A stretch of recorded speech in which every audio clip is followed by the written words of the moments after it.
ছোট পর্দায় কখনোই আমি ইন্টারেস্টেড না। আর একটা ব্যাপার ইদানিং খুব চালু হয়েছে, নায়িকারা বিশেষ করে হোস্ট হয়ে যায়।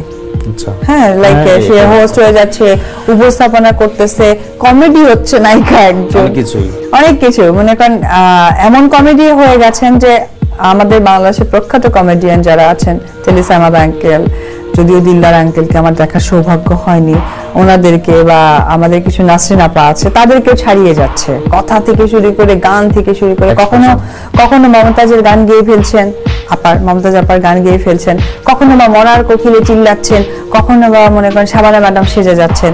তো ওই নায়িকা আমি হতে চাই না ভাই। এটাকে তো একজন আর্টিস্টের গুণ হিসেবে, গুণের বৈচিত্র্যতা হিসেবে দেখা যেতে পারে। একজন নায়িকাকে রোমান্টিকই দেখতে হবে, সে মা হলো রোমান্টিক, যেটা আমাদের একবারে আইডল বলতে পারবো ববিতা ম্যাডাম। একবার নায়িকাকে রোমান্টিক হতে হবে 100%, বিকজ আমি রোমান্টিক হিরোইন, আমাকে দেখে আপনাকে প্রেম ভাসতে হবে। আর আমাকে দেখে যদি আপনি একজন নাসরিন আপা, একজন তেলিসা আহমেদ আঙ্কেল, একজন দিলদার আঙ্কেল যদি মনে করেন, তাহলে হোয়াই ক্যান্ট ইউ একজন নায়িকাকে তার মতো করে আলাদা রিজার্ভ থাকতে হবে, তার একটা অন্যরকম। আজকে মৌসুমী আপুকে আপনি কি ফিরে দিতে পারবেন? আজকে আমার দেশে তাজ মৌসুমী আপু নাম্বার 1 নায়িকা, কোথাও টাকা নায়িকাই মনে হচ্ছে, বাট পেছনে যখন দাঁড়াবে তার ছেলে ফারদিন, তখন কিন্তু আপনি একটু হলেও বলবেন, বাট আপনি ভাবনাটা কিন্তু ওনাকে দেখা অব্দি 5 মিনিট ওটাই থাকবে, আর আপনি যদি ওনাকে দেখে মনে করেন যে আমি একজন নাচছেন, আমি একজন হচ্ছে মমতাজ আপার গান গাচ্ছি, ইমেজের কথা বলছেন, পার্সোনালিটির কথা বলছেন, পার্সোনালিটি, ইমেজ এন্ড প্রিন্সিপাল, নায়িকার যে প্রিন্সিপালটা। আমরা সেই ইমেজ ধরে আরেকটা প্রশ্ন যেতে চাই, সেটা হচ্ছে যে এখন এটা নিয়ে খুব আলোচনা হয়, ফেসবুক, ইনস্টাগ্রাম, তারপরে যত্রতত্র বিভিন্ন ধরনের শোতে যাওয়া, বিভিন্ন ধরনের শোরুম উদ্বোধন করা, এই কাজগুলো করে আমাদের এখনকার চলচ্চিত্রের শিল্পীরা বেঁচে আছে, তাদের ইমেজটাকে অনেক সংকটের মুখে ফেলে দিয়েছে কিছুটা। এটা কি আপনি মনে করেন? হ্যাঁ, আমি নিজেই মনে করি, কারণ আমি নিজে অনেক জায়গায় শো করেছি, আমার বেশ কিছু শো খুবই বাজে হয়েছে, আমি নিজেও দেখি।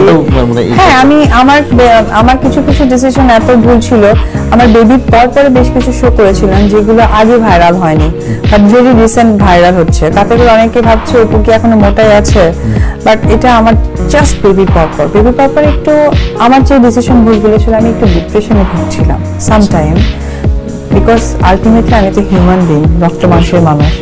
তো ডিপ্রেশন থেকে ভাবতাম শোটা করলে হয়তো মনটা ভালো লাগবে, ঘোরাঘুরি বা কাজের মধ্যে, তো ওগুলো এখন সামটাইম একটু ইউটিউবে নতুন করে আসছে, অনেকের ধারণা হ্যাঁ, অনেকের ধারণা এটা হয়তো অপু খুব ভেরি রিসেন্ট একটা কাজ, সেটা থেকে অনেকে ট্রিট করছে, মজা নিচ্ছে।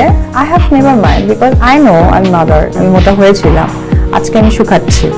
তো আমার কাছে মনে হয়েছে আমি নিজেও এগুলো কাজে অনেক বেশি ইনভলভ, কারণ আমি আসলে আলটিমেটলি আমি বিজি থাকতে চাই, বা যারা কাজ করছে তারা বিজি থাকতে চাই, বাট বেলা শেষে আমার যে ক্যারেক্টার সেটা থেকে আমি বেরোবো না। আমি বিজি থাকতেই পারি, আমার কথা আমি প্রোডাক্ট, আমাকে প্রোডাক্ট আপনি যে কোনো মানুষের নিতে পারেন। একটা বিস্কুটের প্রোডাক্ট আপনি র্যাপিং করলেন, এখন সেটা একটা বিজনেস ম্যাগনেট যারা কোটি টাকা ডিলিংস হচ্ছে, সেখানেও আপনি খুলে খেতে পারেন। একজন রিক্সাওয়ালা সে 100 টাকা ডিলিংস সেও খেতে পারে। তো সামথিং নিয়ে যে আমি একটা প্রোডাক্ট, আমাকে আপনারা কাজে লাগাবেন। লাইক আমি নায়িকা দেখে আমি স্টেজ পারফরমেন্স করতে পারি, এখন এটা খুব চালু হয়েছে। আমি নায়িকা দেখে একটা শোরুম ওপেন করে আমার ছবি টানাই দিচ্ছেন যে তাকে ওপেন করা হয়েছে।